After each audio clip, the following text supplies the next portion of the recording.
Depuis mardi dernier, la CIFMA a mis à exécution ces décisions de justice qui ordonnent l'expulsion et la démolition de toutes les occupations des titres fonciers 1760, 1761, 1762, ainsi que la série des 10, 918, etc. jusqu'à 923 dans le cercle de Kati. Parce que vous savez, la zone est à cheval sur Bamako et Kati.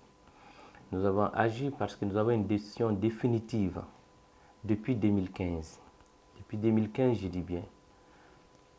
Parce que en courant 2014, Bakara a attaqué la décision de la Cour d'appel de Bamako qui a confirmé les deux décisions de démolition et décrépissement qui sont tombées en 2011 et avant en 2009.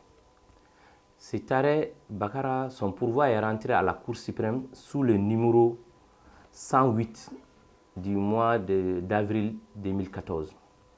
La Cour suprême, dans un autre arrêt sous le numéro 56 du 9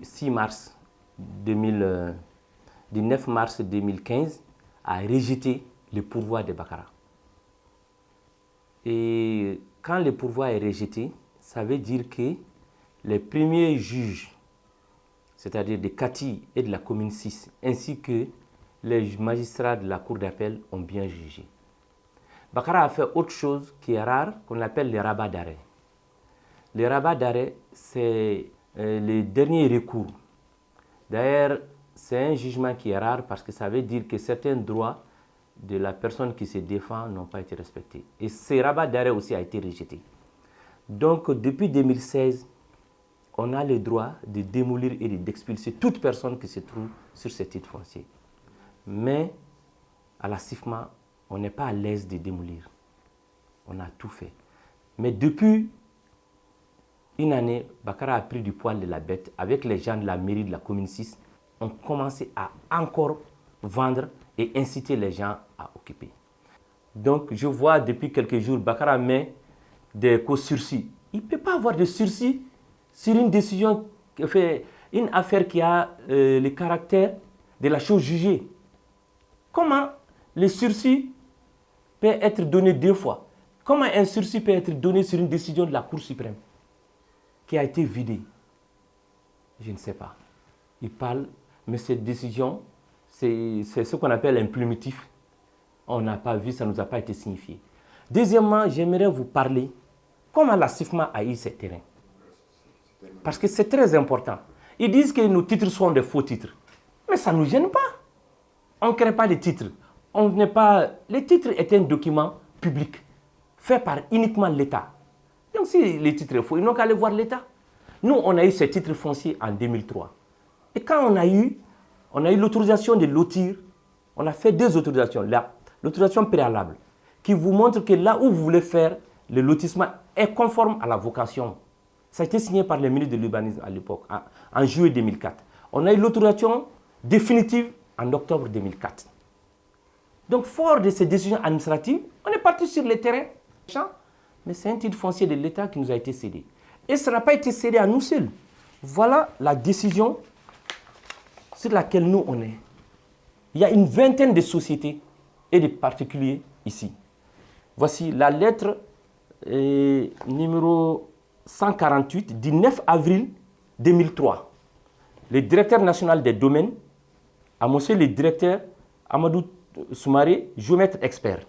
Voici SPI, SEMA, Gensco, nous CIFMA, on est là. Voilà, je ne crée pas. Et deuxièmement, qu'est-ce que la lettre dit?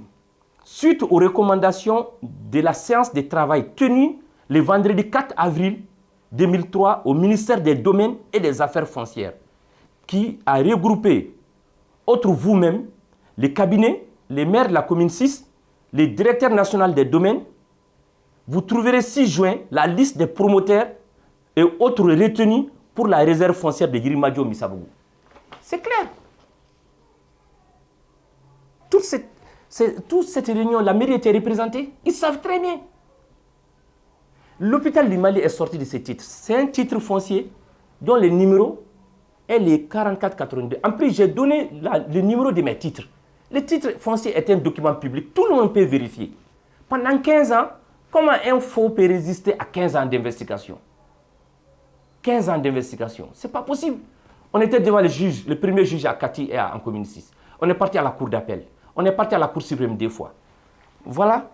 Et ce titre 4482 a été immatriculé par l'État du Mali le 1er juin 1982. À l'origine, ce titre-là avait une contenance de 774 hectares. Voilà. Ça, c'est suite à nos vérifications. Voici le titre, le 4482. Ce n'est pas moi qui l'ai créé.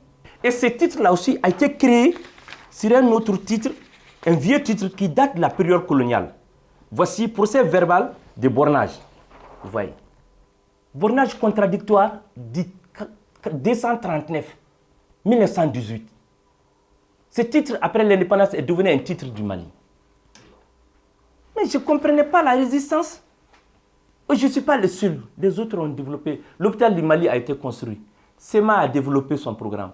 SPI a développé son programme. Banga Comé a développé son programme. Pourquoi la CEFMA ne travaille pas? Il faut que les gens comprennent. Notre vocation, c'est... Le cœur meurtrier qu'on procède à ces démolitions. Ce n'est pas notre souhait. On a tenté tout ce qui est possible. En plus, je vous dis, aux alentours de Bamako, on n'a pas un seul site qui n'est pas occupé. Si ce n'est pas un préfet, c'est un maire. Si ce n'est pas un préfet, c'est un maire. Je vous parle des centres émetteurs. Le centre émetteur, 150 hectares, le maire de la commune 3 a tout vendu. Et ce n'est même pas dans le district de Bamako.